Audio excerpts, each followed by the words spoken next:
ફક્ત આપણી recent past life નહીં, એકચ્યુઅલી આપણી સોલનો જ્યારે બર્થ થયો ને ત્યારથી જે પણ કંઈ મેમરીઝ છે એ બધી આપણા સબકોન્શિયસ માઇન્ડમાં સ્ટોર હોય, આપણા સૂક્ષ્મ શરીરમાં સ્ટોર હોય.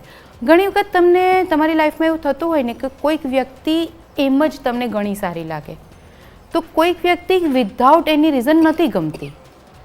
જે વ્યક્તિ તમને નથી ગમતી, બહુ જ વધારે શક્યતા છે કે એ વ્યક્તિની સાથે પૂર્વજન્મમાં તમારા કંઈક એવા રિલેશન રહ્યા છે કે જેણે તમને કંઈક નુકસાન પહોંચાડ્યું છે.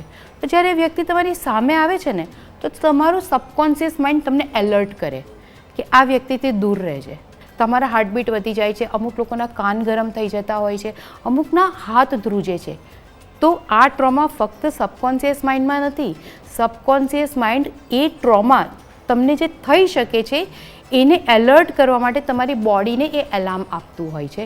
તો આ જે મેમરીઝ હોય છે તે બધે જ સ્ટોર હોય છે.